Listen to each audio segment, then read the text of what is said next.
Hey, Tom here, Flip Anything USA. I think I improved the audio since yesterday. I apologize to you guys suffering that. We're doing a better job here. We're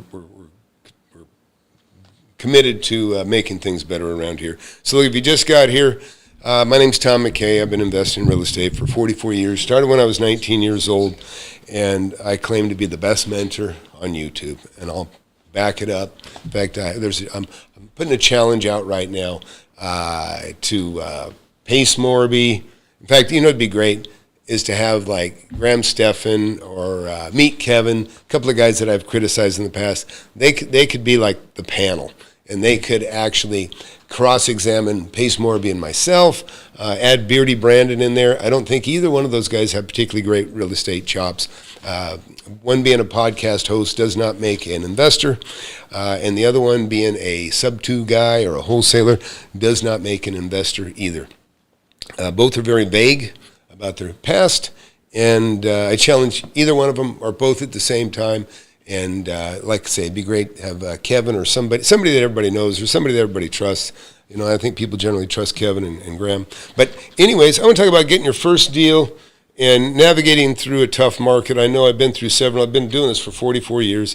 When I started when I was 19 years old. And so for those of you new to real estate, listen, wholesaling is kind of like is an exit strategy. It shouldn't be a way to make a living. It's even I will say this, Pace, even though he doesn't really talk about the profits anybody makes, he says bite-sized chunks, and that is the truth. They are crumbs, absolute crumbs.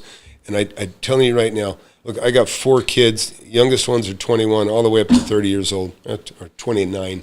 Anyways, I would never advise them to become wholesalers.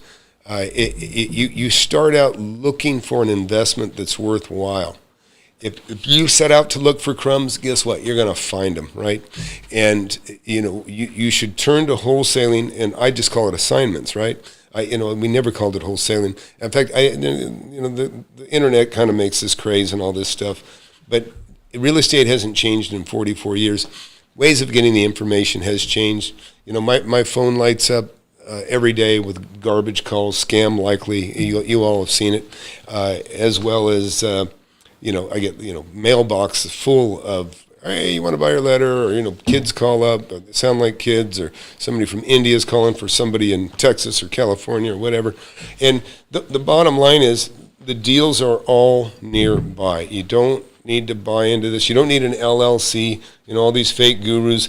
They get you in the door, and what you don't understand is you're being recycled and squeezed out in a way that is you're just being used. You're being just squeezing every bit of blood out of you, is the way I look at it.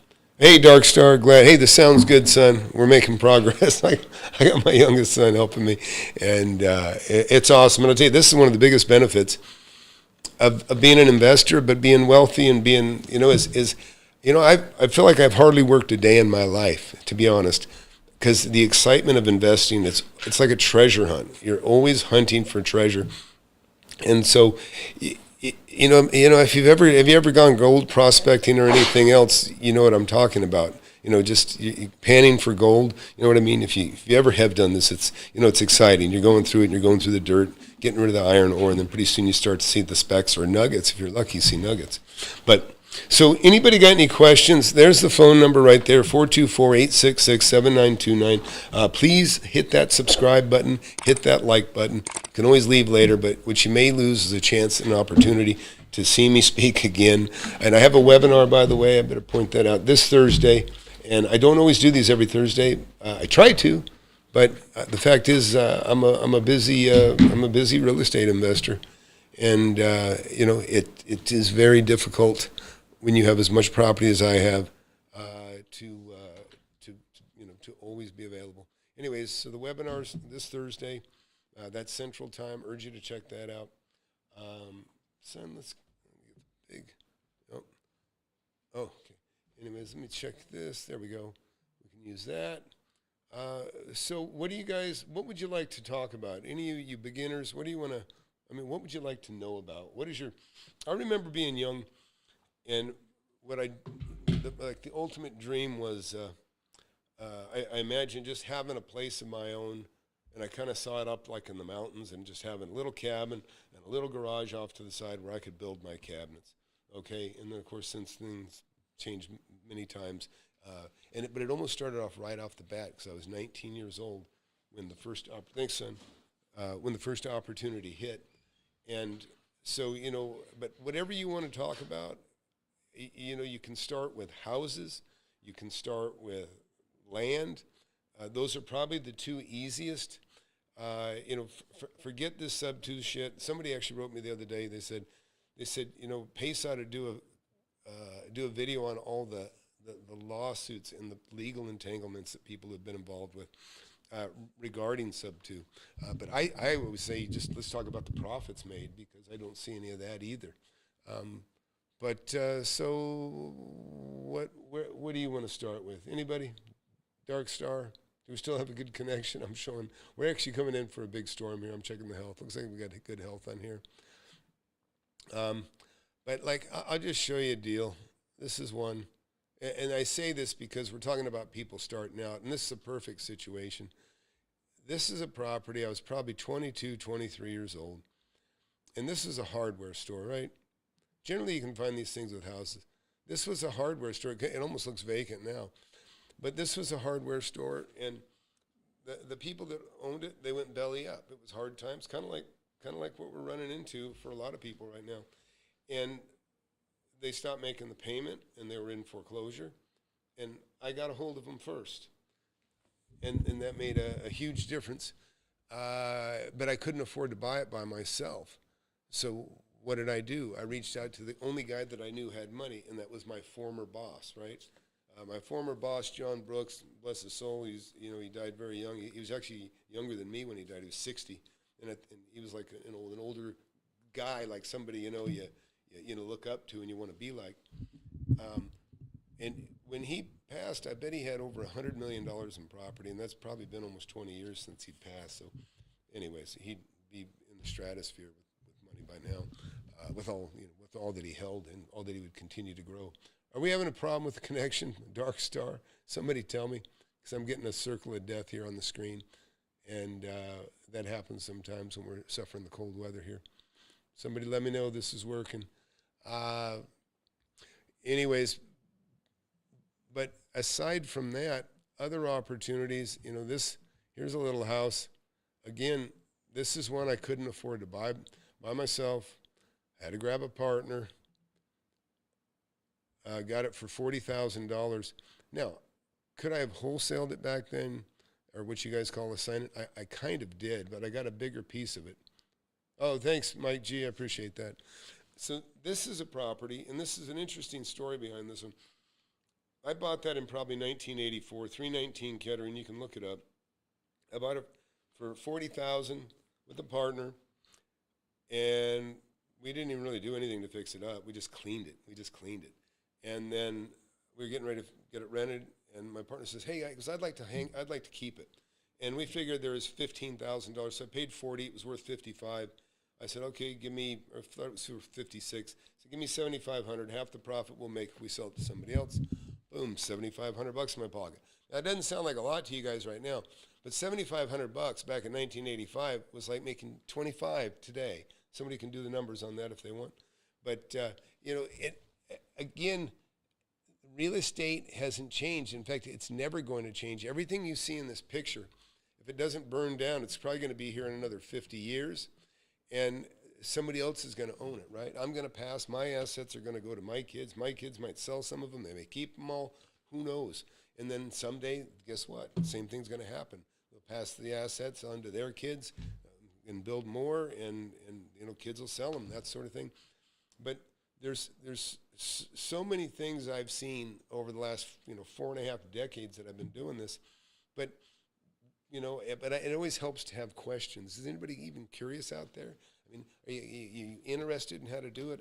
I can tell you right now, wholesaling is like, it's like for babies, and I don't mean that to be insulting, but I'm just saying a wholesaler compared to a savvy investor is like a baby to an adult.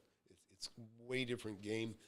But it doesn't have to be, okay? I started out as an investor at 19, and thank God I did, because, you know what I mean? In other words, wholesaling should be a hedge. Like, if you can't figure out a way to get it carried by creative financing or otherwise, then what you do is you pass it on to somebody else. You take a partner and you buy it with somebody, let them be your partner, or you just simply say, here, you buy it and I'll hit the road and you give me a piece.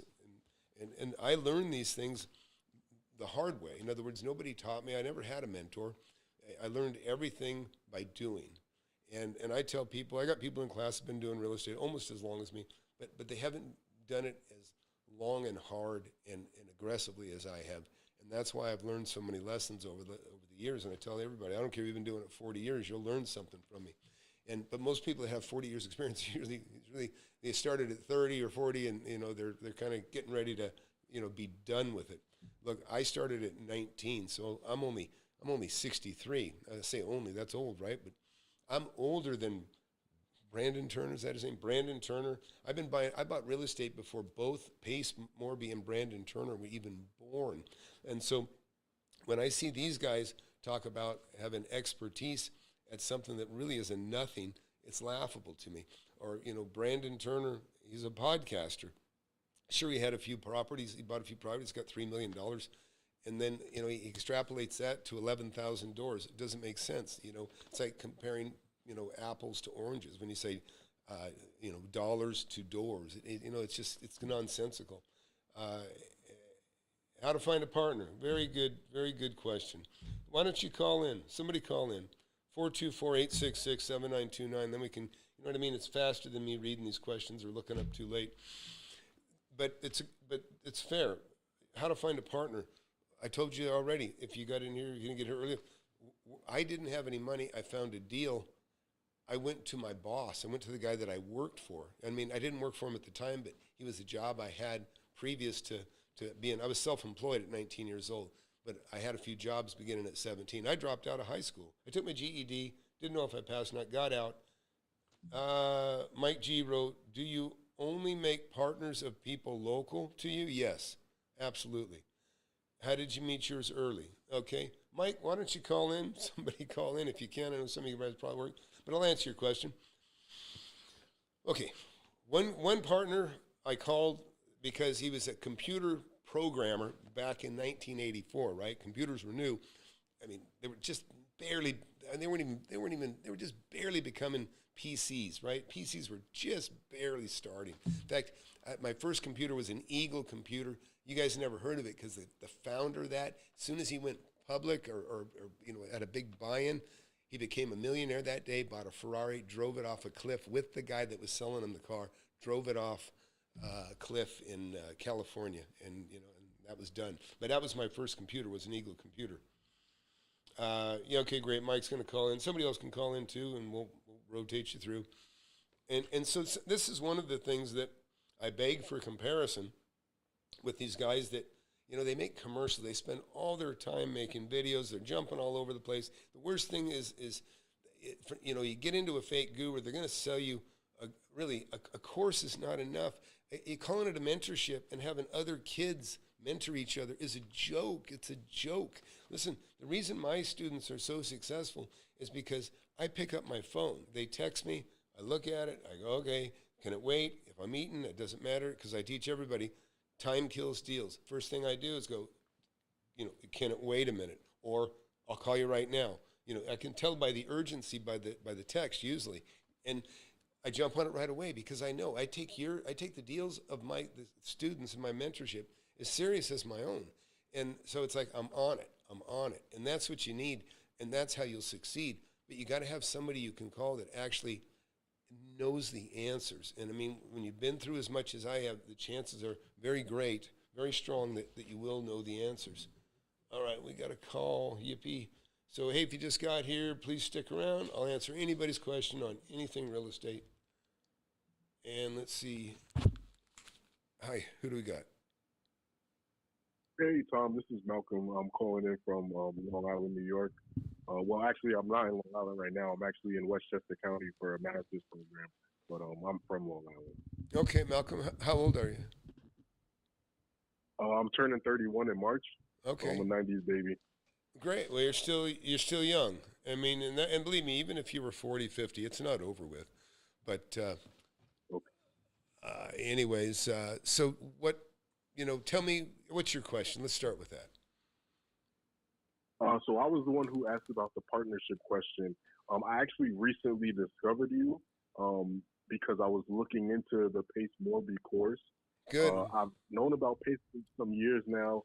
I originally wanted to like apply to their mentorship or whatever, but I went through their sales pitch or whatever, and they told me it was like $8,000. And I told them I didn't have it at the time, so I just declined it at that time. I had been bouncing around trying to get into wholesaling, but I felt like wholesaling was limiting, like kind of what you're talking about now. It's a joke, dude. Yeah, it is seriously. It's a joke, and I'm listen respectfully to the people that are watching that might be in wholesaling. I'm telling you, you don't know what you don't know. It's like it'd be like taking a course in ditch digging, right? In other words, you're not going to make any money. You're going to learn how to make a wage, and that's it. And that's not what you want. You want to aspire to much, much more. And so, but if you keep your goals low, then you're going to hit them. And so I'm telling you, raise your sights a lot better. So let's talk about you, Malcolm. You're 31 years old. And, look, if you want me to talk to you like I talk to somebody that comes to me, that wants to be in the mentorship, and I turn most people down, to be quite honest, but I'll talk to you like that if you want. And the first thing I'd ask you is, how much do you make a year? If you don't want to share, that's okay. But that's up to you. I just want to be honest with you. I have no problem sharing. I did want to speak to you more privately, just because I think YouTube might be a little bit too public of a platform for some of the questions that I have. Sure. But just to keep the conversation going, I can ask you a few questions that are coming up. Just in interacting with your content, and then I also purchased your book this morning. Was listening to the audio book at my part-time job. Delivering newspapers, and I got through like pretty much 3/4 of it just awesome. doing that. And so I have like maybe an hour or two left of the book to read. Right.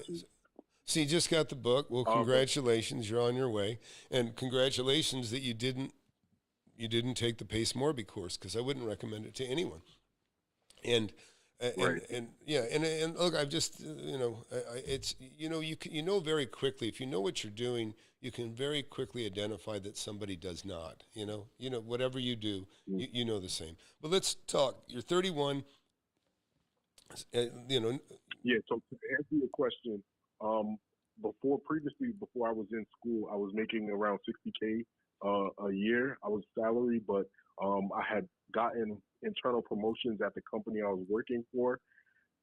Within maybe a 2 or 3 year period, I went from making like $18 an hour to that $60K salary.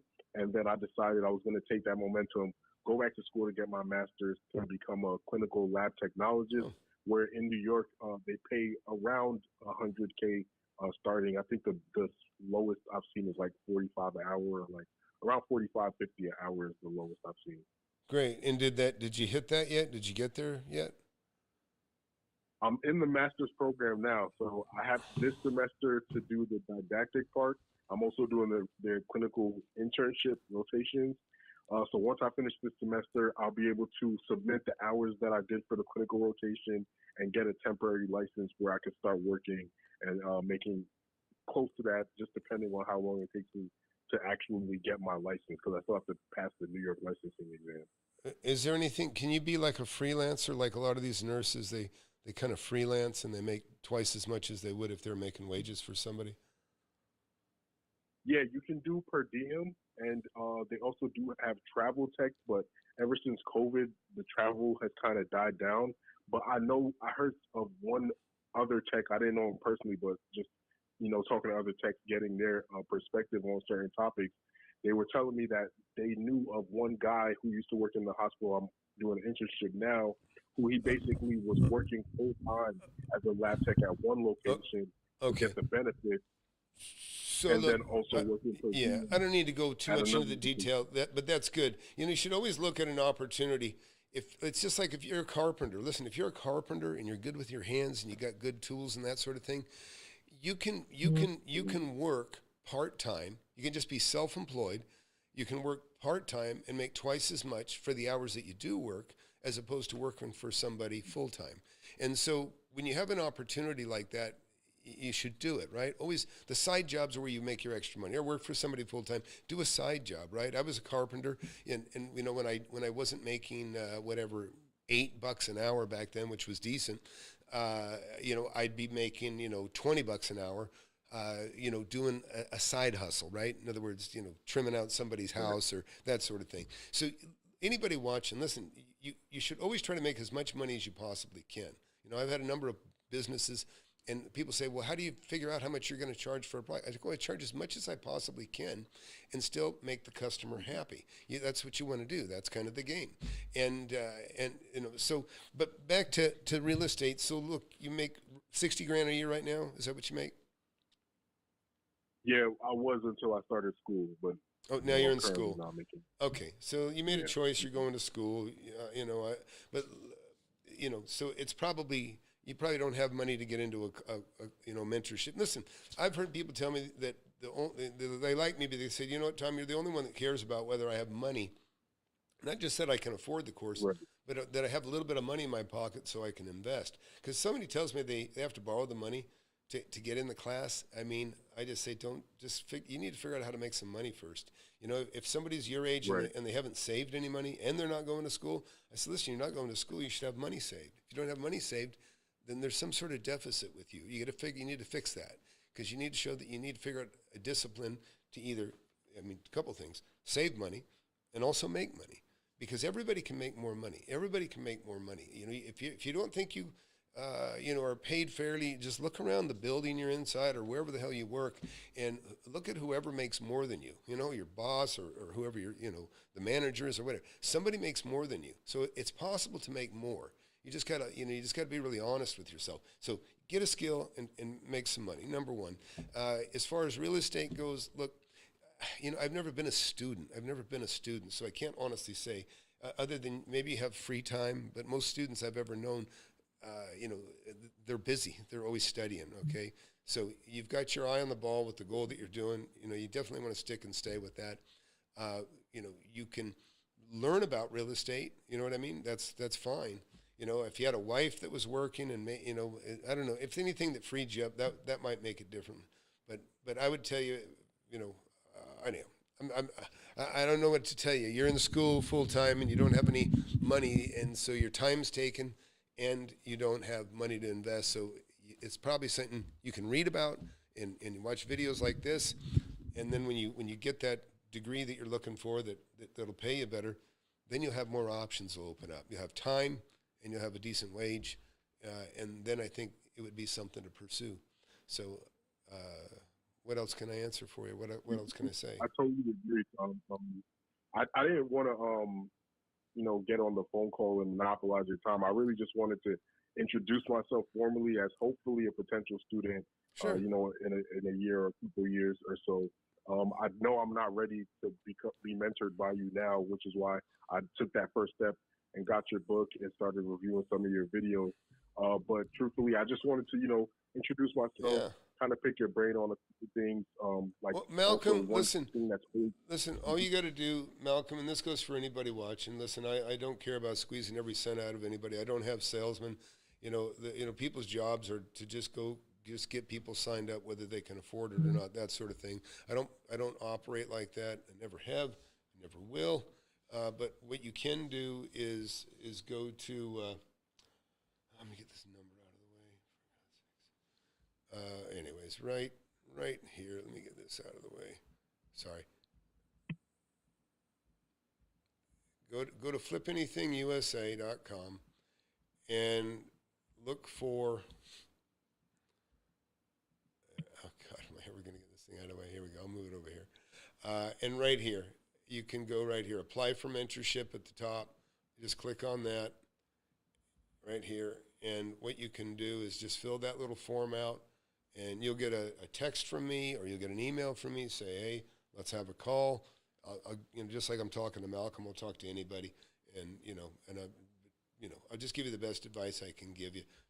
Obviously, like I say, you're not ready, but do get on there and fill it out, and I'll have a call with you privately, and you can ask some of the questions that you don't want to share here. And I'm going to jump to the next call, Malcolm. And but I appreciate you calling in. I look forward to seeing your name in my inbox. Okay. All right. Thank you, Tom. Have a good night. All right, buddy. Thank you. All right. Who do we got here? Hey, Tom. It's Michael Gallagher. How you doing? Good. What's your name again, please? Michael. Last name Gallagher. Yeah, I just, Mike G. Sent out, Sure. Yeah. Absolutely. And thanks for having me. I had a couple questions. Sure. I guess we'll find out whether or not if they're particularly appropriate to the public. But pertaining, actually, this is kind of piggybacking. The first one is kind of piggybacking off of the last question. You want to learn how to make millions of dollars in real estate when you're starting out. To what degree it is that you kind of suggest that we should be leveraging creative finance more in the beginning? Yeah, listen. A lot of it is, Yeah, so this creative financing, I think, is the phrase has kind of been murdered and kind of taken over by people that, creative financing is simple. Listen, everything in real estate. This is the beauty of real estate.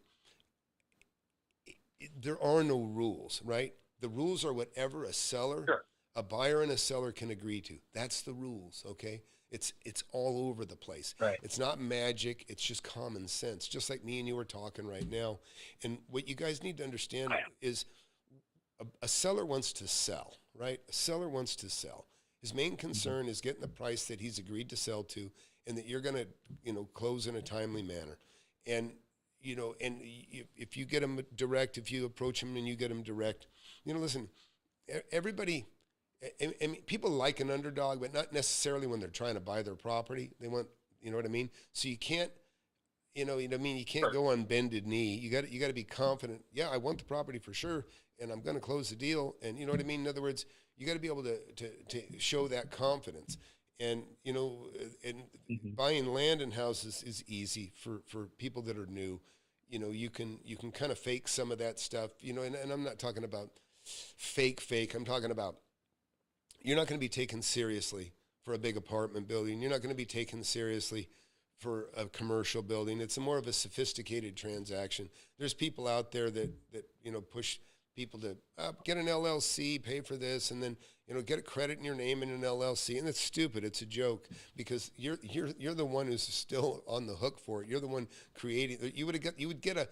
Someone told me the other day got a credit card for $15,000 in their LLC. I go, well, guess what? You could have got it in your name just as easily. It doesn't matter. And you don't need an LLC when you don't have any money. An LLC is for people that have money or for people that have partners. Okay. And or for an asset that has risk, like if there's a risk connected to that asset, and that can mean a lot of different things. I could go into all kinds of stuff. And while I'm talking to you, I have properties that are from my portfolio in front of me. And listen, those of you just got here, be sure to get into the webinar. You can get into the webinar this Thursday. And I don't do them all the time, so you don't want to miss it, because if you do, it'd just be a shame. But if you can't make it. But so when you talk about that, let's talk about risk about that, because you mentioned risk, right? Yeah. Okay, so let me give you an example of a property that had risk. Where is it? Let me get over here. Mm-hmm. And listen, all these properties you see behind me, these are all properties I've owned or are still owned. Mm-hmm. So it takes me a while to find them because I've owned a lot of different stuff. 9514, is that it?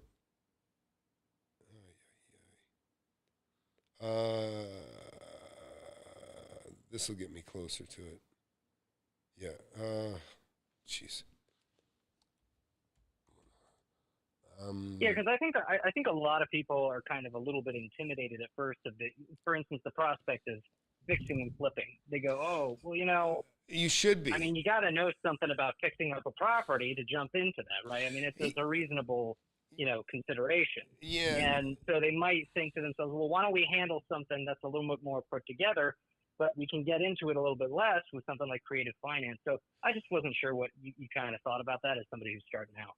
Yeah. Well, listen, creative financing is about the only way you can start when you don't have any money. And when you're young and you don't have any credit. So, I mean, creative financing is how I bought my first deal. I was 19 years old and I was looking for a property to rent. And the agent says, and these were tough times when interest rates. Story. Yeah, so you know the story.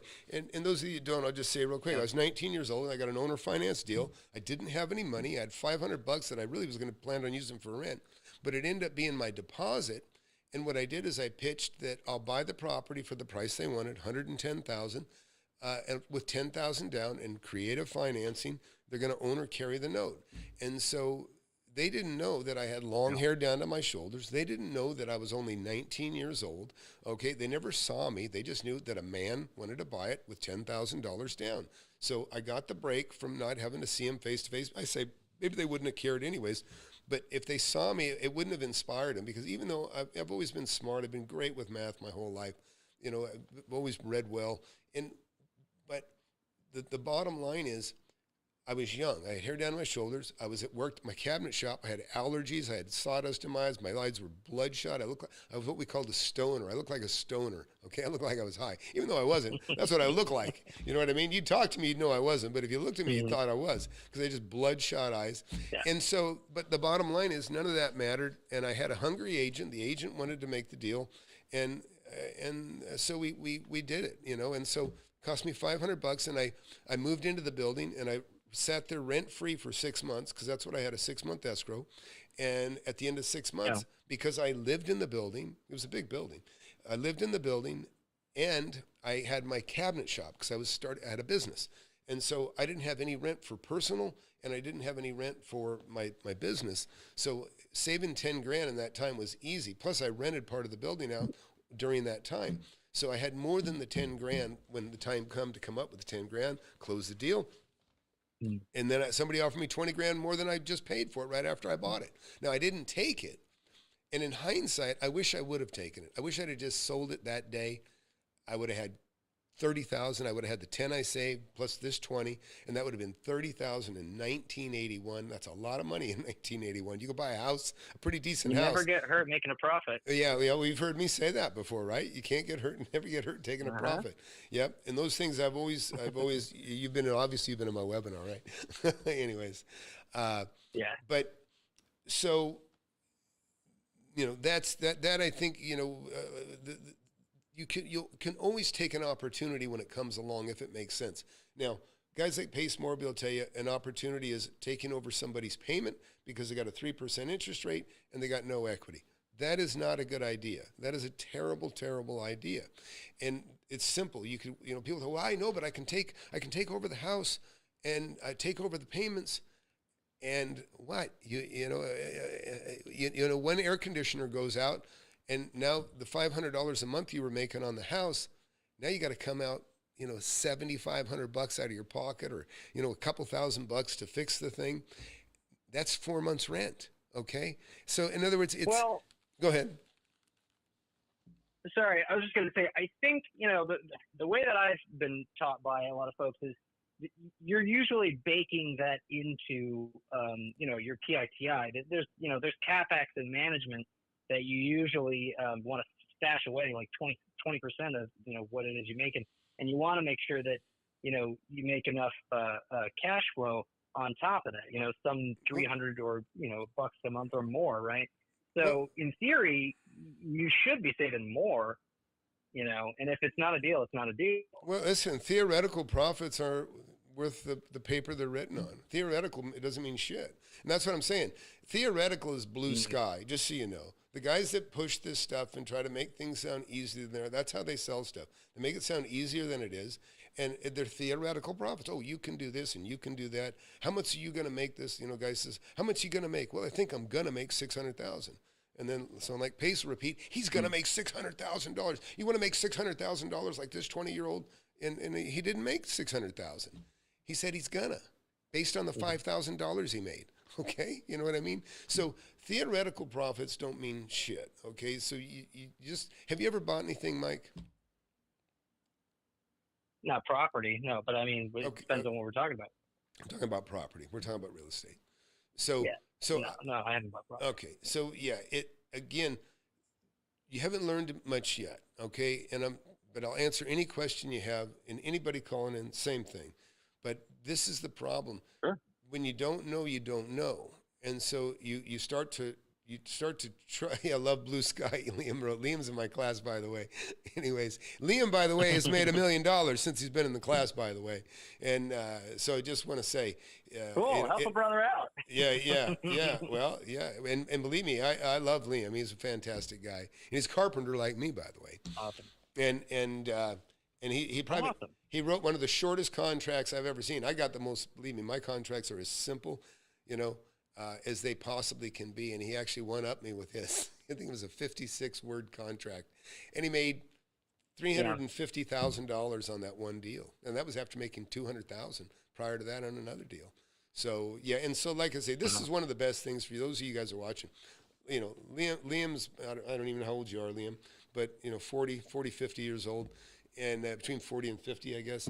And, he was retiring out of the Carpenters Union, and he took a chunk of money, and man, he's parlayed that, and he's seen more money in his hands than he'd ever seen in his lifetime before, and he gets it. He knows he's got the formula now, and he's part of the, what I call the diehards in the mentorship. Every Saturday we get together, and we got people some that are new, like you, if you just came in, and we got people that have been in the class for 3.5 years, and many people that have made 100,000-aires, millionaires, multimillionaires now, and it's a fantastic. It's not. I say community. Pace has ruined the word community for me because he's got a community of people that really haven't. 51, still young. But when he started, he was in his 40s. When he got in, he was 48, I guess. But so on that, look, I'm going to just take you. What guy that has enough confidence that they'll actually take you to their competitor's site? And that's why I say when you see these gurus, so look, I'm taking you to Pace Morby's site, everybody, and I want you to go here and look here at the top. Let me get this banner out of the way. Success, right? Now this is Pace Morby's site. Success. I'm clicking on success. Success stories. Now I watched every one of these success stories and I found zero success. Zero, okay? And I mean, that is a testimony in itself, okay?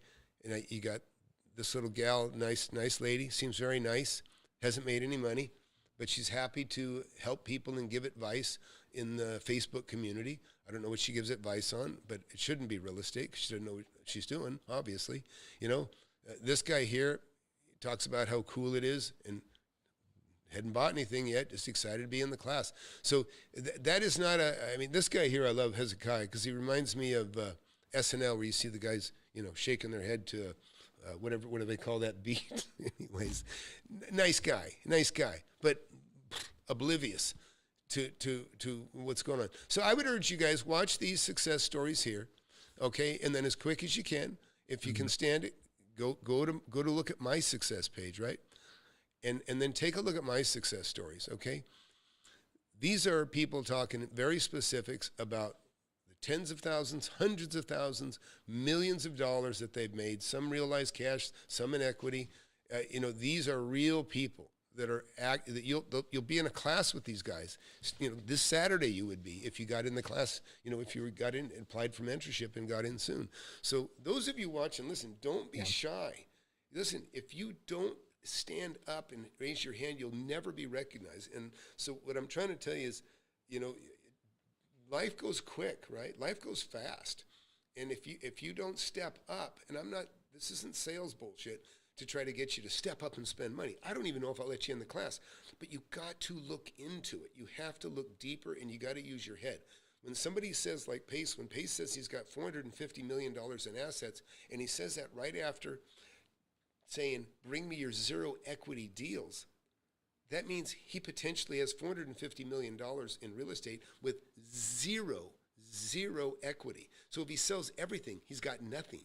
In fact, if it's zero equity, he's got really a negative net worth because of what it would cost to get rid of them in the form of using an agent and even closing fees. So, but people don't use their heads and they get lost and they get excited. And so, but if you don't believe me, go to a Pace. I just started a video on Pace webinar seminar, Pace Morby's webinar, or whatever you want to call it, seminar he did. And it's laughable. And for people to clap when he says, I've got $450 million in my portfolio, again. And people are clapping So and saying, why? Nobody asked a good question. But go ahead, Mike. Yeah. Well, so relating to literally the topic of this Ask Tom Live is profiting in hard times.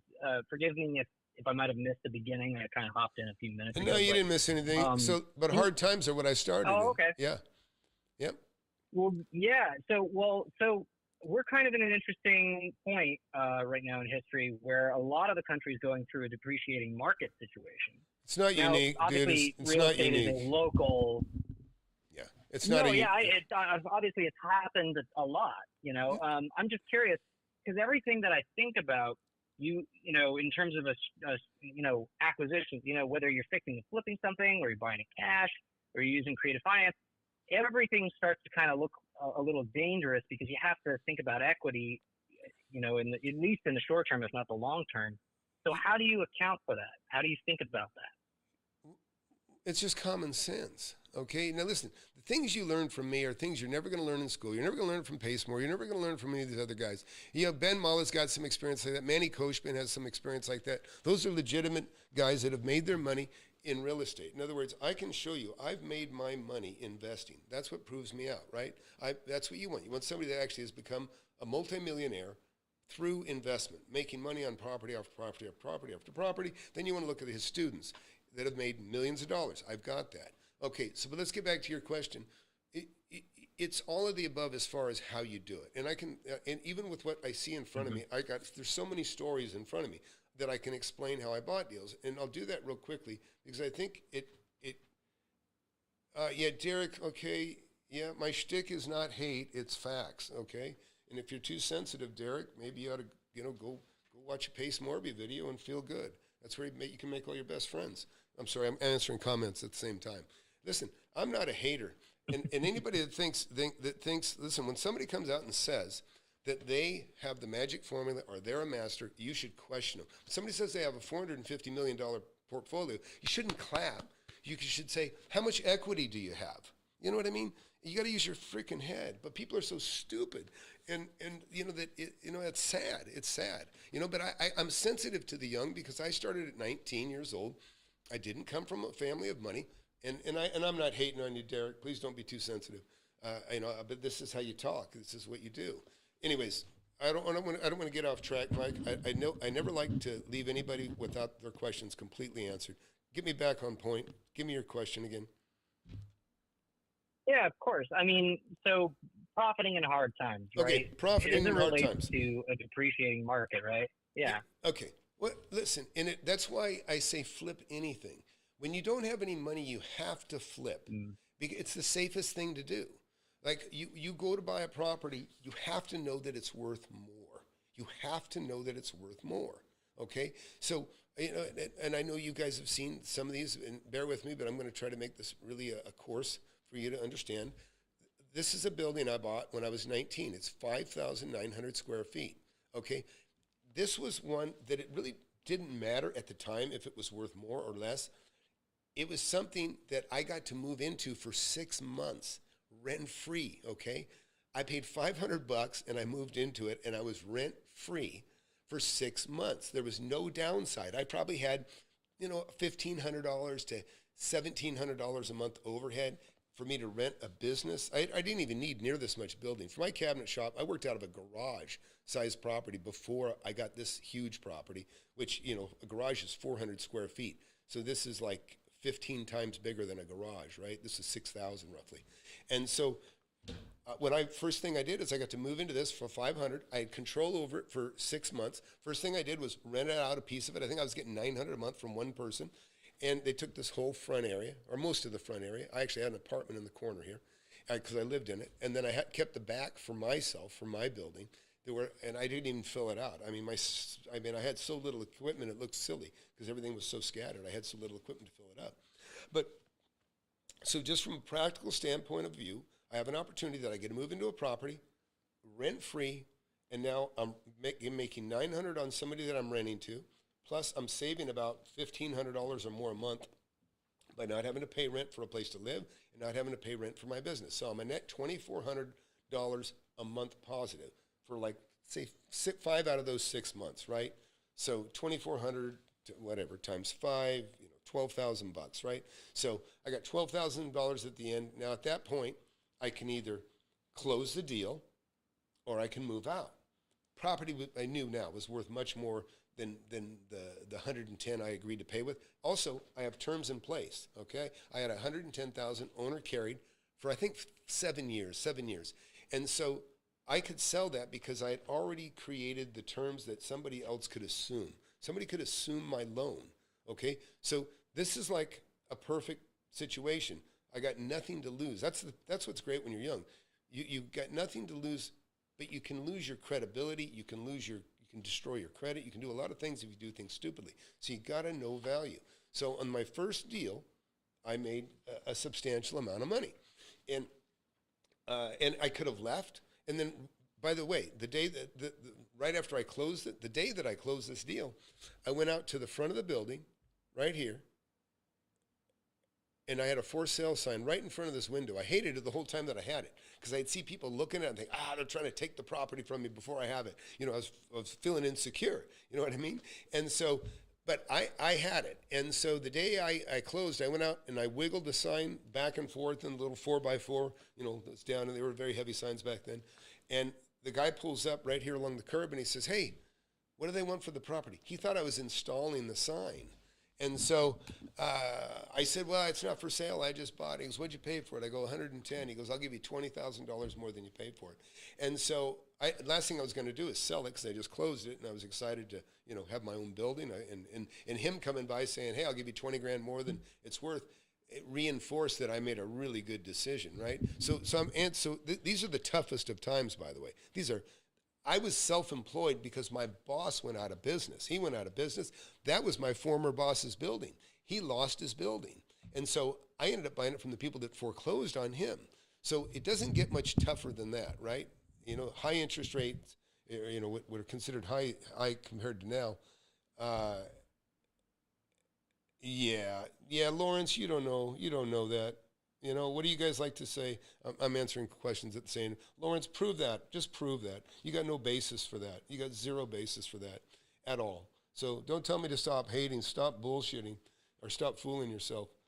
What do you guys like to say? Pace's guys used to say, "Bring me a HUD or you're a dud." So bring me a HUD, dude, or you're a dud. Okay, I'm using your same Pace Morby lingo that you guys get so excited about. Anyways, so let's keep talking about making deals. Now, shortly after, give me another example. This is this place here.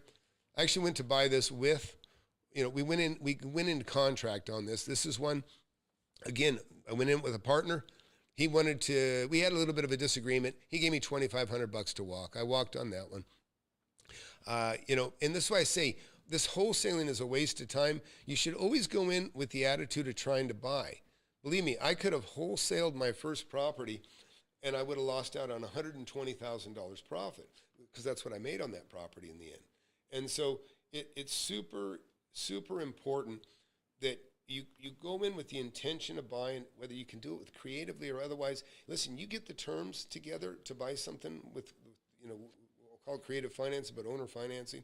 Owner financing seems to be what most people are talking about when they say creative financing, owner financing.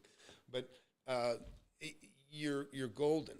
And like this property here, I put it together. The people that had owned it, or the people that held the note, and the people that went out of business in this hardware store, they were not gonna carry a note for anybody else ever again because they got burned by this guy. Well, I got in the position of taking over the property, buying the property, and so I got in. I got the deal, right? I got it signed, but I had no chance of buying it. I didn't have the money. I needed 150 grand, and I didn't have the money. And so I went to my boss, right? People say where to look for money. I went to the guy that I worked for. And I said, "Look, I got a great deal. Could you please come look at it?" And remember, I was waiting for him to come by for a couple of days, and it was like killing me. But my office, you can see, I had my business in the background here, right in my neighborhood. And so John came over, he took a look at it, he said, "Hey, Tommy, this is a good deal." And I said, "Great, John, let's buy it, and we'll be partners, and we'll sell this thing, we'll make a bunch of money." And he said, "I don't want a partner." And I was like, What What are you talking about? And he says, how about I just give you $20,000 and I'll buy it by myself? That's like 1984, 1985 or something like that. I was like, oh, that's a fantastic idea. It might have been 1983. It's hard for me to remember now. But the bottom line is that was what you guys like to call wholesaling. I just call it an assignment. So I created an assignment for him to take over the property. He closed it, gave me $20,000, upon closing. And that's a lot of money, right? That's a lot of money back. That's like 60 grand today. And now I would have rather closed it, I would have rather closed it and made 70, 80 grand. You know what I mean? Because that would have been like making $250,000 by today's standards. Okay. So, that's what we're talking about. I'll give you another one. This one, here's another property. And look at how close everything is. By the way, this is why I say, forget about a giant community of people all over the frickin' USA that you're going to go in with somebody that's got a thing here and you want to loan somebody the earnest money. The idea of loaning somebody earnest money is like the most stupidest thing I've ever heard. Any investor just laughs that off. But the kids get excited about it, right? The kids get excited about it. So again, now this is a house. This is really an interesting one too, by the way. So I got this house for 40. Like I said, I had a partner, but this property just recently sold in 2019. It sold for $80,000. So think about that. I sold it basically to my partner for $56,000, and 40 years later, it only sells for $24,000 more. Somebody got a deal. Yeah, the guy that bought this for 80 in 2019 immediately resold it for 200,000. And you can go to Zillow. Let's go to Zillow. And I'm really glad you're asking these questions. I appreciate you coming in here. And by the way, most people run from questions like this. I got nothing to run from. I love it. I've been doing this my whole life. I'm very passionate about real estate, and I'm really excited for you guys and gals that have and so now take a look at it. Here's the property now. And this is on the Zestimate, which is, they're close. 309,000. So even the guy that bought it for 200,000 may have up to $100,000 he can make on this deal. So, these are the kinds of things that I would appreciate other people more, and that's the same property right there, by the way. And so, so think about that. It sells for $24,000 more 40 years later. It really had gone up probably closer to $150,000. But somebody wasn't paying attention, somebody, whatever. They sold it too cheap, obviously, or maybe it was a foreclosure. And there's so many reasons that deals come on the market and things get sold below market. It's just all over the place. And when you get in my class, you'll just be blown away at the opportunities and things that people find. And I teach you how to find those opportunities. And everybody in the class, including Liam who made 350 grand on one deal, it's like textbook. It was exact textbook. And he'll tell you, he followed what's in the book. He did what what I taught him. And now he's he's a machine, like a lot of people in the class. So what else can I tell you? And anybody else wants to call in, jump in line, and we'll jump to somebody else. Like I say, any question? Derek, why don't you call? You can try to hate on me or try to prove your point if you can. I don't think you can, but I'll talk to anybody. Yeah, honestly, if anybody else wants to call in, because otherwise I will be happy to monopolize Tom's time. Yeah, no. Look, I'm really excited for you, and like I say, when I see young people buy into stuff that is not very good, it's just a shame, because I was so lucky to make the right decision and open up my eyes and learn what I learned at 19 years old, and I'm telling you, it's just the greatest lifestyle in the world. It's like a treasure hunt. And look so you can look back, because this is in the 80s, right? This stuff that you see right in front of you, this is like 1981 to 1990. Yeah. And you can look at all the blue dots. Everything's nearby, right? And then you get a little further out over here. Each one of these dots represents about 5 properties, right? I bought like 60 properties around this little lake. Made anywhere from 8 to 20,000 per deal. Some of them were partners, so if I made 20, I really got half of that. I got 10. But I got 20 lots on my own, and then I was still finding deals, but I needed money. So I had a doctor buddy. He had 400 grand. We spent it. and we bought more lots, and and I made money. So when you become a deal machine, when you become somebody that really can make money and can establish and prove that you know how to make money, like forget all this wholesaling shit. You'll know how to find deals where there's $100,000 or $1 million there, and and if you don't have the money, you'll be able to get it because you're credit worthy. In other words, you have the chops. You can demonstrate that you have, and so I don't take it lightly. And those of you guys watching, listen, I have kids, and 40 years old is a kid to me. I'm 63, and I don't want to. I can't do it. I can't do it. I can't mislead anybody and take their money. I can't do it. I won't do it, and I don't have to do it. I've been squeezed. I've been tight. There's been tight times in my life, but I haven't had to screw anybody. Worst thing I ever did was I sold a guy a car that kind of didn't have a perfect alignment. He kind of went down the road crooked. It was a beautiful 4-wheel drive, and I sold it cheaper than I wanted to, and but I still feel a little bit of regret on it. You know what I mean? I felt like I should have told him something. But Chick Flawless wrote, "I'm in sub 2, hate it. Pace has never shown his equity or how much he has." Well, I appreciate that, Chick. And Chick, by the way, I think you said you were writing me, but I don't know if you did. You didn't use your name, so if you put Chick Flawless in the subject when you email me, and then I'll know who you are. I get a lot of emails. So now Lawrence wrote, "Pace is in it for the long." Yeah, go ahead. I was going to say, you got any other calls, or can I ask another question? You ask away. No, you ask away. You ask as many questions as you can until somebody else calls in, and then I'll still take time to answer any call you got. No, listen, I want these kinds of questions. I want them. Try to prove me a fraud. Anybody out there, challenge me. Cool. Challenge me on anything I've ever bought. You want to play?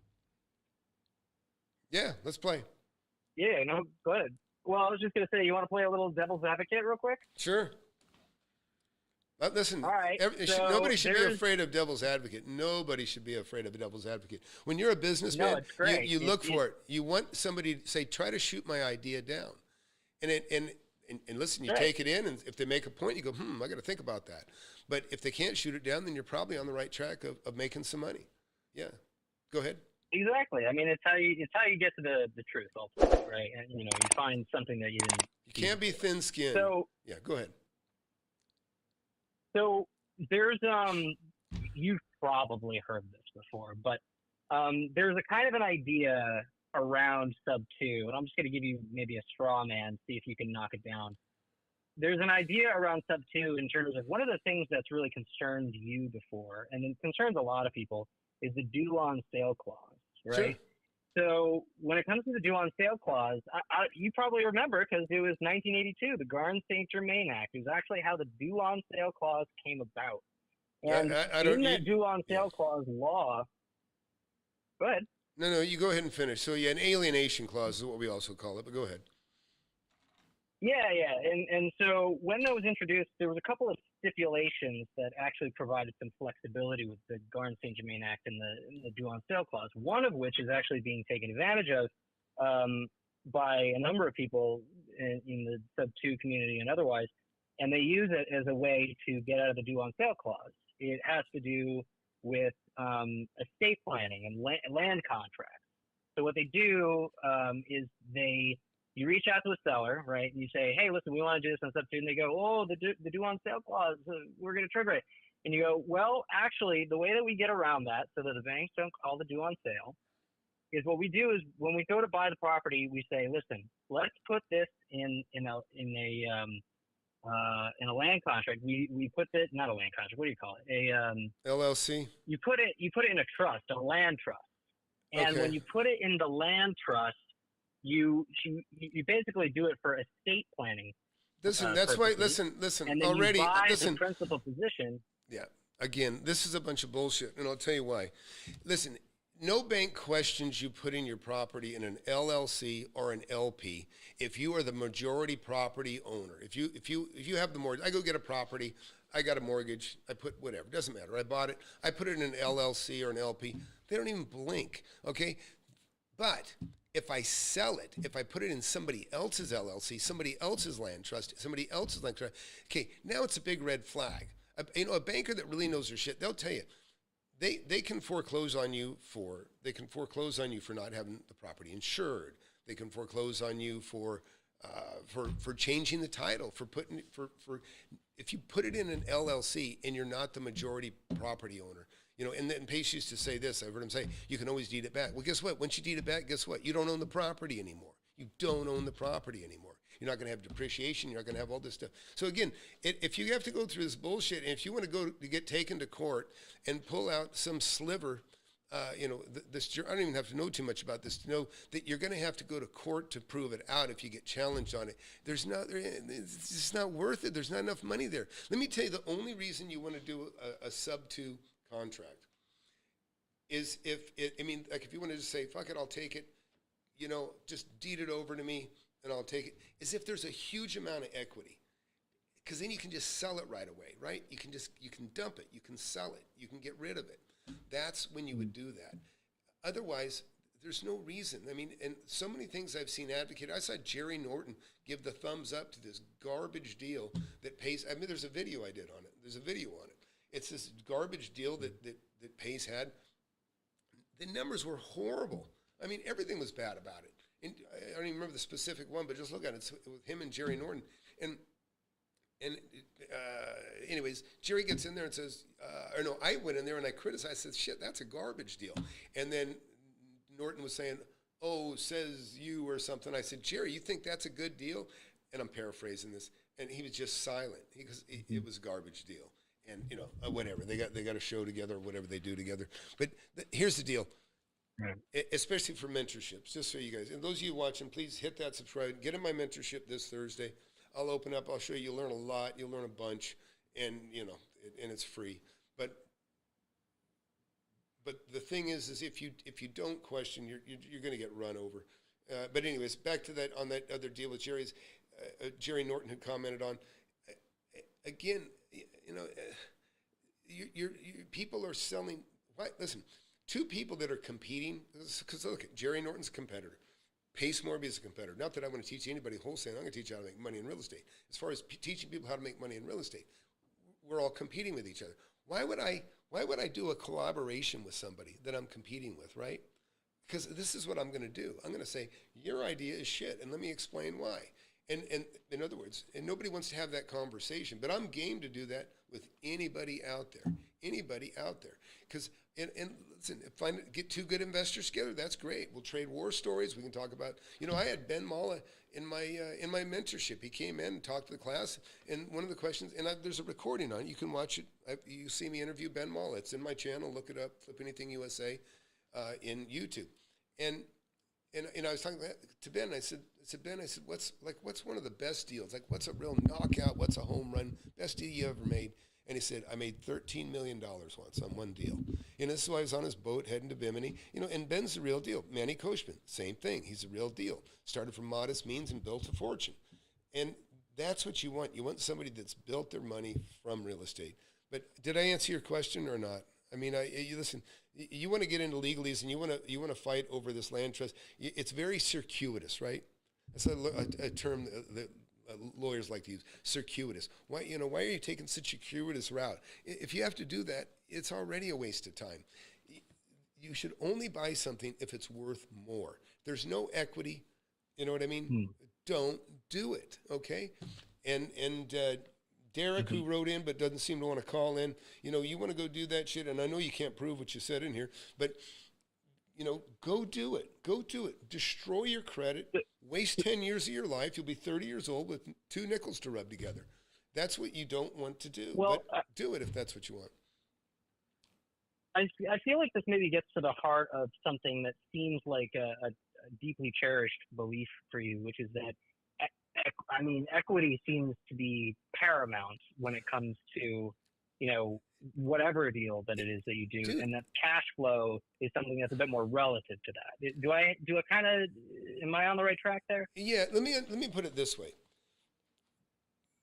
Equity is, the banks will laugh you out of the bank. You come in here and look, I got this great property. Why is it great? Well, because it makes this. Well, that's because you have a 3% interest rate. Okay, you whatever. You got nothing. It's not bankable, right? It's not bankable.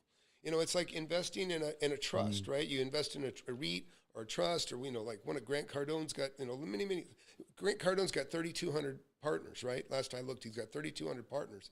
Okay, well, good for him because he's splitting basically kind of their profit. In other words, he's getting the benefit of their money. You know what I mean? And he gets roughly 40% of it from what I can decipher. And so, listen, you borrow money and you get in a fund and it makes 8% and you get half of it, and your money costs you as much to borrow that you put in, or you know what I mean? It's silly. And people just don't do the math. So, and it's all about math, but it's very simple to calculate. Yeah, no, do I want to take over something that has a little, let me put it this way. If it was a piece of land, let's say you want to take over a piece of land and maybe somebody's going to lease it or whatever, and then if they quit leasing, you can just hand it back. Just hand it back to the seller. Now, you're not going to make any friends. You will become a liar to the person that sold you the property, that trusted you to do what you're supposed to do. And listen, I got a guy that was sub 2, guy in the class, and I think he joined my class. I can't remember. I got some sub 2 people in my class for sure. But the deal is, this guy got in, he did a sub 2 deal. But there was equity. In other words, he took over and there was like $70,000 equity. And he loved it. He was paying, he was doing everything. He was paying the insurance, he was paying the payment.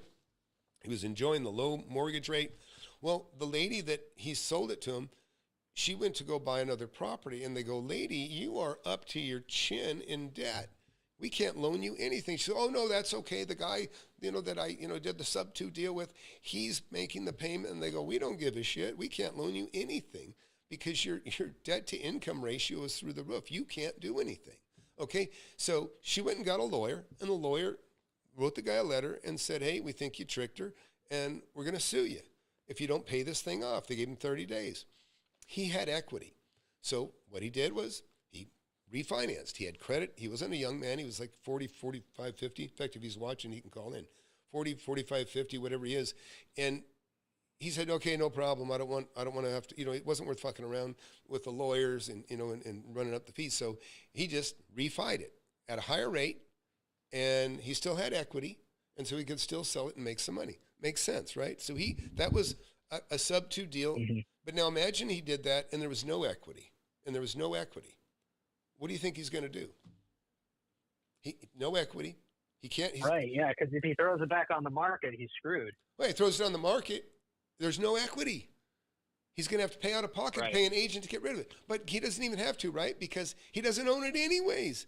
It's in an LLC, but it's typically somebody else is on the hook for it. So what could he do? He could deed it back to the woman. He could just deed it back to the woman, and she'd have her no equity deal back. Okay, and she's still not going to be very happy though. Yeah. And now you don't own the property anymore.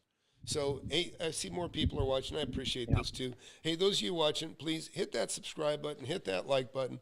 Anybody's got a question, you just call in, and I'll take it and answer any question you got. I've done all kinds of real estate. I've owned every kind of property you can imagine. Everything that you drive by every day, from your home to your work to office buildings, everything you can imagine, I've owned before. I'm sure there's something I haven't, but in general, I haven't owned a junkyard. I always wanted to own a junkyard because that's gold. But, anyways, I'll answer anybody's question. But I'm going to keep answering Mike G's questions until somebody else calls in. But Mike, I appreciate. So did I answer you? Because, listen, I always do this. I like to know. Yeah. Because, listen, I don't like leaving any questions unanswered. And I can tell you, when I watch a Pace Morby or Jerry Norton, or I watch, Chris Crone, again, he's like Grant. He's just looking for people to invest with. Somebody put me on a Chris Crone mailing list, and holy shit, I know, because they have a name that's not my name that comes to me. So I know it's Chris Crone's list. I mean, I get Bitcoin shit. I get all kinds of different stuff from, in other words, he's selling the email list, or somebody's getting a hold of his email list and utilizing it, or maybe he's got a piece in all of them. I don't know. And, anyways. So what else you got, Mike? Yeah. Come on. Make it tough. Yeah, it's really interesting. Well, the thing that you just said is really, really interesting, because one of the prevailing ideas around why people think that sub 2 is safe is because the way that they get around that problem for the person who had the mortgage originally was, oh, well, don't worry about it. We'll go to bat for you when you go to whatever other bank you're going to try to get a mortgage from, and we'll say, listen, we're actually the ones who are making the payments. Don't worry about it. But you're saying, no. They'll still look at that and go, well, who the hell are you? And we didn't vet you, and what, we didn't pre-approve you for any loan, and blah blah blah. No, So they you're saying that it still gets you in the hot water. Oh, 100%. Yeah. In other words, listen, the bank in general, I mean, you violated your agreement, right? That's what we talked about it from the beginning, the alienation clause. You've sold the property and kept the debt. We're calling the note due. They have a right to do that. They're not doing anything wrong by calling the note due. And so that's their right to do so. And so, again, they gave so-and-so the loan, not you. And, and and the thing where a bank can really get in a lot of trouble, if they turned a blind eye, and I'm not saying some won't, because I know some bankers that probably would just kind of pretend that it didn't happen, keep the payment coming in, but in general, you can't foreclose on one guy that's like in the spotlight because he got caught. In other words, we gotta call him out because he's been seen, and then you don't do it for somebody else that you kind of know is violating. You'll lose your banking license. You'll ruin your bank. Your bank won't be able to be a bank anymore. So you can't do that. There's a lot of government regulation over banks, and if any employee that would turn a blind eye on this, and somebody else gets in trouble for the same thing, but it's like favoritism. You can't do that. You can't do that. I mean, it'll cost the bank license. You fire the employee, the lender or whatever, the employee, and otherwise, that's what you got to do. But what else? Let's see. So I'll read some of these here. You can hang on. Let me read some of this. Yeah. Liam wrote, "Cash flow is for people with money already. When you're starting out, you need to keep flipping till you have some money." Liam's one of my students, okay? And that's exactly what I taught him from the very beginning. And he's made $200,000, and then he took that 200 and made another 350 with that. Then he's got 550, and now I can't even keep up with him now. And so, but he's over $1 million now for sure. You can confirm, Liam, but I know that's probably true just because we see each other every week in class. Don Dada wrote, "You should react to Cody Sanchez." Buying business with seller financing for cash flow. Yeah, I mean, you know what? That's a different approach. I don't want to own a business. Listen, I have a lot of commercial industrial property, hundreds of thousands of square feet of property. Most of my stuff is commercial, industrial, and office. And I don't want to own the business. I just want to own the walls, the four walls that contain the business. That's all I want. That's all I want. Just give me the business. And owning, and that's why, like, in fact, Liam is on the search. He's trying to get a commercial retail center. And, other people in my class, some do it earlier than others. And I'll jump over this real quick. But, let me go back to the beginning here. I'll show you a guy, Jerry, in the class. We'll go to success. Let's see, where's Jerry? Yeah, so here's Jerry. And I'm going to show this to people. Since getting in contact with you and your mentorship, I've done probably 10 to 12. So I'm not going to have anybody hear this, but Jerry here, I'll get out of the way. Jerry here, that's his building. That's a 19,000 square foot building. It's across the street from a Burlington Coats. Next door to that is another 5,000 square foot building. And there's another building in front of him. It's actually a house. He got basically a $3.5 million building for $975,000. I wrote $2 million equity day one, but it's really more $2.5 million. And these are the things that can happen. And let's just say that happened, Mike. You could be like him. You could tie it up. He's got the money. He's already done. He'll say right from the very beginning. I've already been in your class. I've done many six-figure flips. And he goes, and we're still bird dogging and making things happen. But he took the monies that he made, from turning and making $100,000 on each of these different deals. And he bought this place, okay? He had the ability to close this place. And like to Liam's point, Liam's talking about it right now. He said, you got to flip. And listen, it doesn't matter if you're getting a 30% return. If you're getting a 30% return on $10,000, you made a $10,000 investment, in land or rental, and now you're getting, a 30% return on your $10,000. Well, that sounds good, but that's still only $3,000 a year. It's nothing. It's peanuts. But if you're getting that kind of a return on $10,000, that means you probably have about $40,000 equity. And if you have $40,000 equity, you'd be better off getting your $40,000 equity out. You'd get your $40,000 equity out, and then do the same thing. Take that $40,000 and try to get 30% on $40,000. Now you're getting $12,000 a year. Okay. And if you're getting 12 grand a year, then that means you probably have 120 or 100, 160 grand. See, that's why you can't afford, you have to flip until you have enough cash that you can actually buy an asset like Jerry bought behind me here and still have money to continue to buy and flip. And so he's sitting there, yes, with something he's got, 2 million plus equity in, and he's got a hell of a cash flow. He could live on the income that he's got just coming from that one building. That's a very comfortable place to be. But that's when you do it. So anyhow, what Shane here is actually a fairly new student. In 7 months, I think he made roughly 200 grand in 7 months. And now he's done 3 more deals since that, and it's been about 2.5 years. He's right at about $500,000 profit now. Super great guy. Wrote me a nice letter, recently, and he's done 2 interviews with me, but now on his first deals, and then the other one that he's done. And all these people are like that. But it's all over the place. And so look, anybody else got anything out there? Call in. And I'll address it. And again, you want to know about apartment buildings? You got a question on apartment buildings? I've made millions on apartment buildings. Got a question on office buildings? I've made millions on office buildings. Industrial buildings, commercial buildings. I'll talk about anything you want. In fact, I actually have I don't know. I could do a whiteboard. If you guys want to go to whiteboard, I could. Okay, Don Dowder is continuing about Cody Sanchez. She's actually local to me. I talked to her. She puts an operator in place and gives them equity while she focuses on buying more businesses. And anyways, yeah, you know what? It sounds like a nightmare. Listen, the business, listen, a bunch of little business, it'll distract you from making the big money, which is in real estate. So I don't recommend it.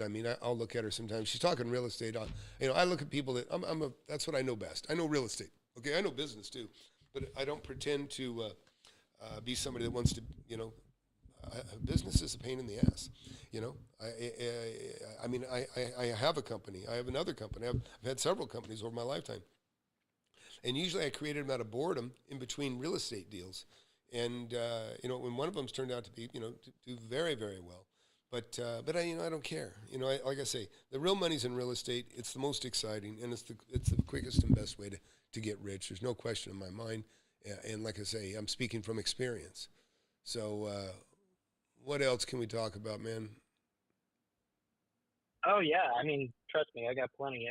So one of your favorites is like commercial and industrial, and it's especially fun, when you get further along that you can start to acquire some of that. I'm just curious, because you published the book in 2020. Right. And that was a really, really interesting time because shortly after that, you had people starting to, they were all at home.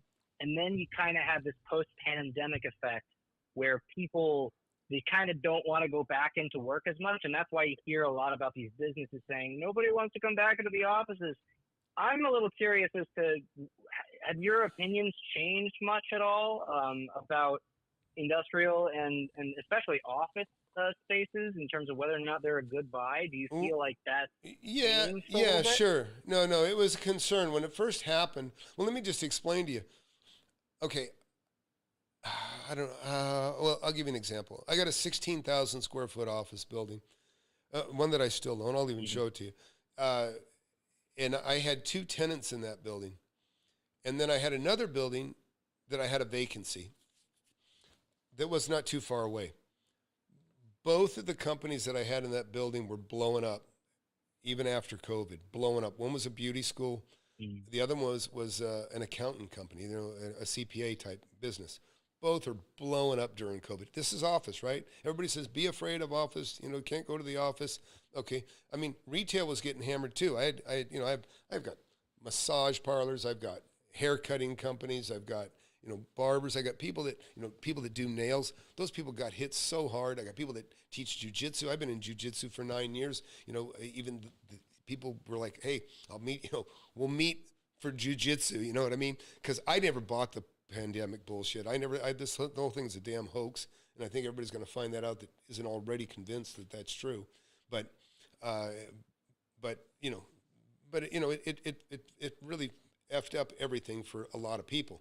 But yeah, I looked at office buildings and I thought, shit, I can get this thing for $1 million. It's a great deal. But everybody's wear a fucking mask, all this fucking bullshit. You know, we had the mayor trying to shove that shit down our throat where I live, and just all this stupidity that, you know, that was pushed by one particular party. And both even, you know, both, I mean, listen, politicians in general are scum. And, you know, and all that's coming out. You can see it, thank God for Doge, you know, because it's exploiting, you know, it's showing, you know, just all the, you know, how we've been taken advantage of. And, you know, the majority of taxpayers make $66,000 a year. And to see their money just, you know, so horribly wasted, and my money's in there too. But I you know, if I was at that thin a margin, it would be horrible. But anyways, so, you know, like I say, you know, there's yeah, but that said, I mean, how did people react when they, you know, came back? Did you have a sort of a wave of people who were like, you know, shoot, we can't really, you know, people aren't coming, like employees and stuff, they're not coming back, and I mean, it didn't happen overnight. So look, I'll give you guys that are watching, and guys, hit that subscribe button while you're here, and I'll tell you a really good story. Okay, I'll give you a little bit of experience about COVID, okay, and how it affects a real investor. And this is real stuff, right? You know, this is the kind of stuff that you should want to know. So I'm going on the screen here, if you can follow me on the screen. And we'll talk about how some of the places were affected and some of the things that happened. Okay. First of all, my industrial businesses were not affected at all. People still came into work. People still ran machines. You know, they closed the doors. They didn't worry about it. People that wanted to work worked, okay? Restaurants were really screwed over, really screwed over. They didn't need their help anymore. You know, my bars were totally destroyed, and they didn't get much help. So, like, the bars, the governor here in Texas kind of saved the bars because they only allowed restaurants to be open, not bars. They thought, oh no, you'll get drunk and you'll dance and you'll get too close and you'll get each other sick and then everybody will die. And so, you know, it's this big brother shit, you know, but, you know, everybody was afraid legitimately at first, but it became very obvious to many of us that this is a bunch of bullshit. So what happened is you had people that were cutting hair in the dark in their studios, or meeting people to cut their hair, or they're meeting people to get a massage. They're saying, okay, just sneak in the back door. You know, the people kept working, but they couldn't work at full force. So they're barely getting by. Okay, then you had the restaurants that they couldn't, there's nothing they could do. They basically had to close. In fact, I had a restaurant that I had them in a 5-year lease, and they had an opportunity to buy a Red Robin restaurant, either buy it or lease it, I can't remember which. A Red Robin had gone out of business. So they said, hey, we want to break our lease. I said, well, I don't want to break it. And I said, you know, and they're a substantial company. So we looked over the contract, and I said, yeah, they can't leave, you know. And so I said, I'll tell you what I'll do. I'll let you sublet it to somebody else. So they said, okay, fine. And so they looked for another restaurant, and they rented their old restaurant, my property, to another company. Okay, now that company is getting ready. Then COVID hit. Okay, COVID hits, and the company had moved into the Red Robin. Well, all of a sudden, you know, it was a threat. Like, okay, this is scary, but nothing was shut down yet. Well, then it gets shut down. Well, the governor said, right, hey, we're going to let you guys send food out the door and liquor too. In other words, you could order a pitcher of margaritas to go. And so you could pick that up with your food, and you could take liquor to go. That was unheard of until COVID. The other thing is, so the restaurant and bar, they survived well because they could still sell liquor and they could still sell food, not as much, but they could sell it to go, they could get by. Then you had the bars, the Strictly Bar. Strictly Bar, absolutely screwed. So the governor said, hey, look, as long as you sell food with your liquor, you can be open, okay? And I don't know exactly how the law was, but I know this saved the ass of a couple of my tenants. And they said, yeah, thank God. So what they did is they got a little popcorn machine, and they say it's a food combo. Popcorn is food. They didn't have any food other than popcorn. But they'd say, so every beer you buy, it's a combo. So you get, in other words, it was just to cover their ass, right? So it's a combo. Food, meaning popcorn, and beer. They could open, they could sell liquor, they could make money. And so that's important. And so, but other, the other guys, the small businesses, that like, martial arts studios and different things like that, it really, really hurt them. It really, really hurt them. And then, and then after that, you had employees getting pressured to get the shot that they didn't want to get the shot, and so many of them, they were forced out of their job if they didn't get the shot. And all these people, hopefully, are going to get compensated. I hope they do get compensated. And because, we already know the whole thing was a giant freaking hoax. And we know where the virus came from. We're going to find out a lot more. But so those are some of the ways that I was affected. And so those tenants of mine that were so severely affected, I gave them a break on rent. I just gave them a break. I would rather get 50% rent than zero, which is what I was facing. So yeah, I took a hit on rents, and at the same time, I looked at buildings where like there was engineers, there was a big engineering, this big advertising firm. I was looking at a beautiful building. In hindsight, I wish I bought it. But it took a long time for things to come back. It really did take a long time for office to come back. And office is not so easily converted. You know what I mean? In other words, if you have, you could convert retail to industrial and vice versa in some cases if it has the parking. But office doesn't so easily convert to retail or industrial. So there was a lot of opportunities with office, but again, you had to have a tenant. And I wasn't very fearful because I had tenants that were expanding and growing. In fact, it was a good problem for me because, let me show you the building, one of my buildings. Oh, God, where is it?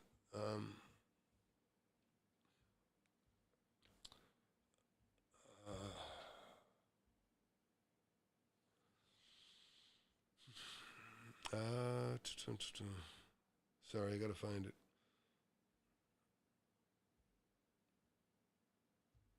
Yeah, I will say that, some businesses have done some incredible work converting, sort of post-pandemic and everything, converting, interesting, landmarks or different buildings. Like, when Apple turned a church into like, an Apple store and stuff like that. Yeah. But you're right. Office buildings are a little harder to. Well, they're different. Like Here's the problem with offices. They're limited. They don't have the power that you need for industrial.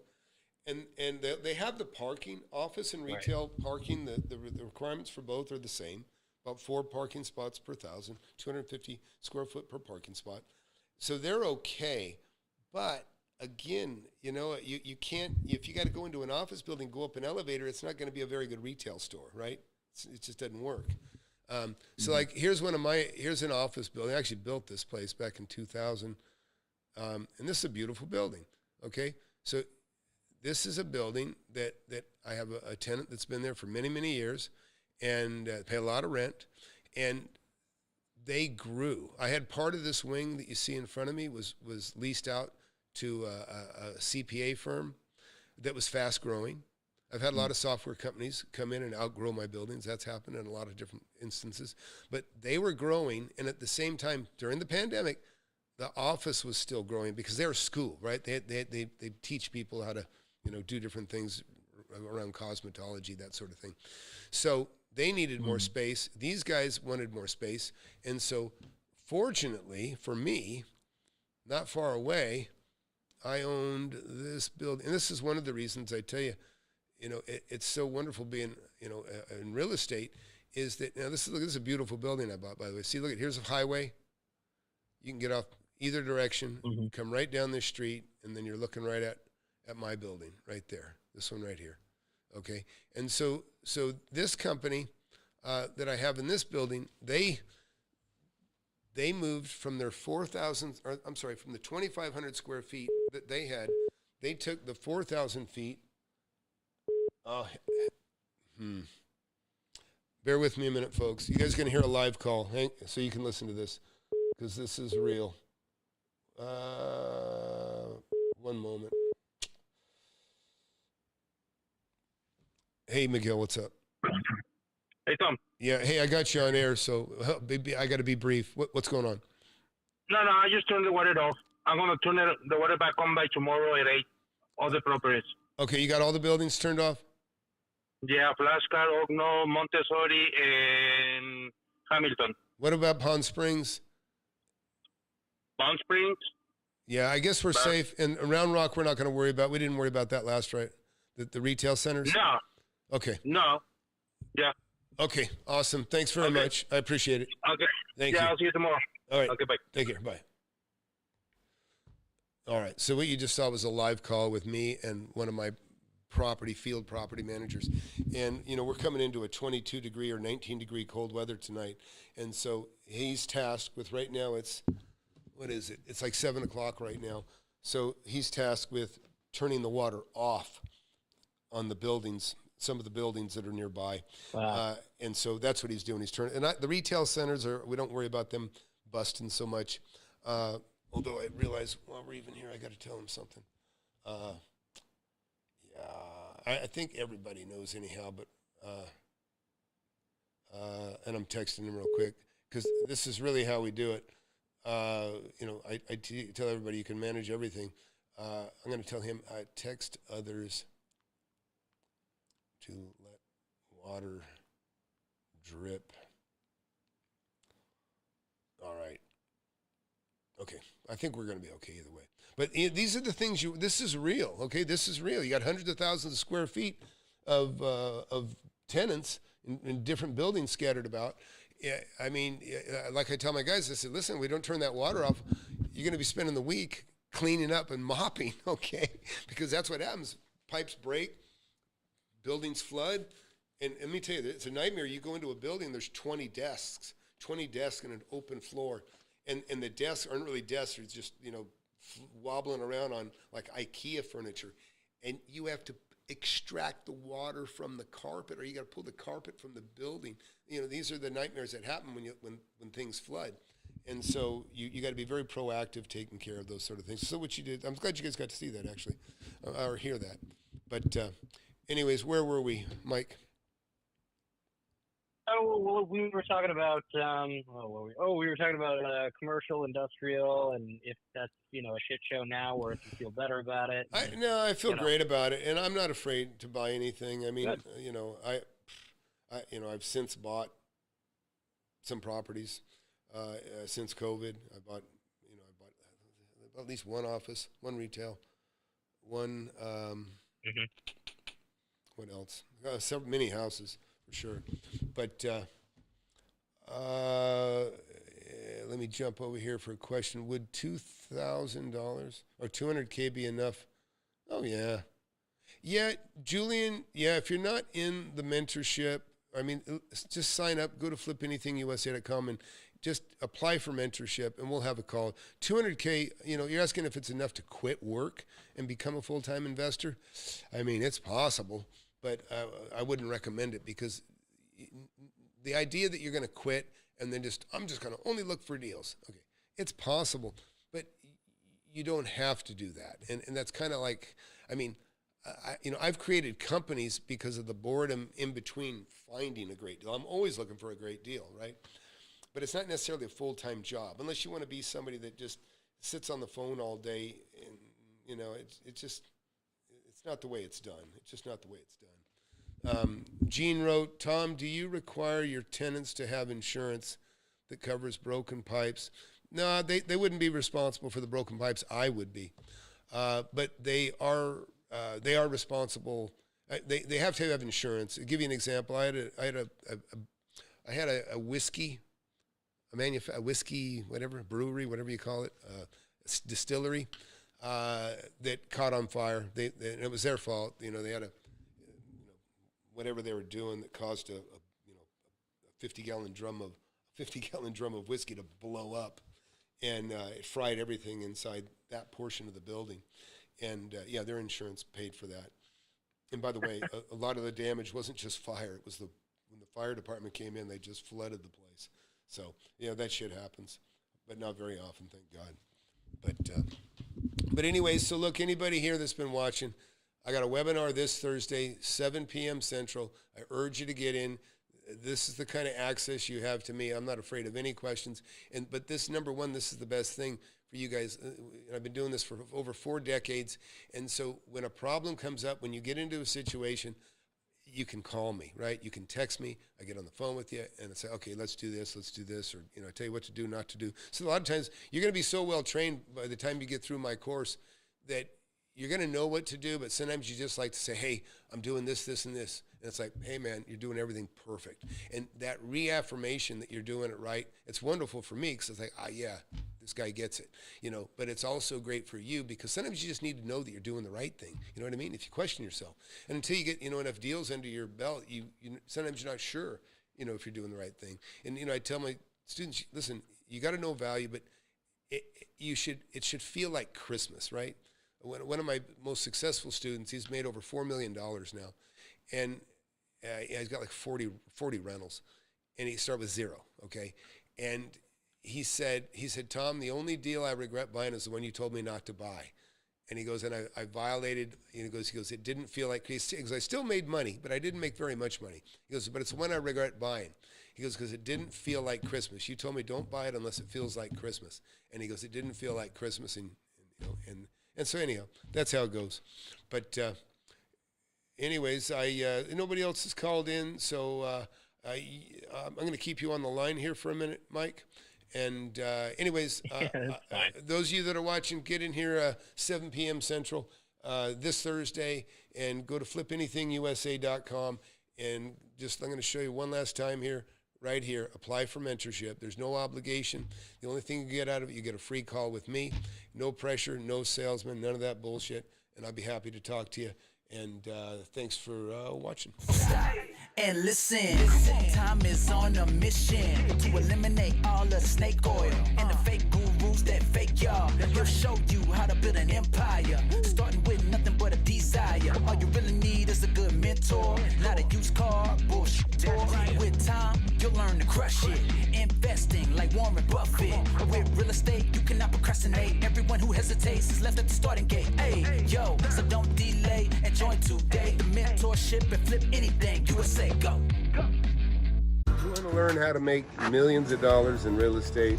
I've made tens of millions over my lifetime, and I'm showing people how to do it. Get in my free webinar. I have it every Thursday, 7 p.m. Central. Go to the link below, flipanythingusa.com/webinar. Sign up for it. You can talk to me face-to-face if you want. Don't waste any time. Hit that subscribe button. Hit that like button. You don't want to miss my channel. I've been doing it for years.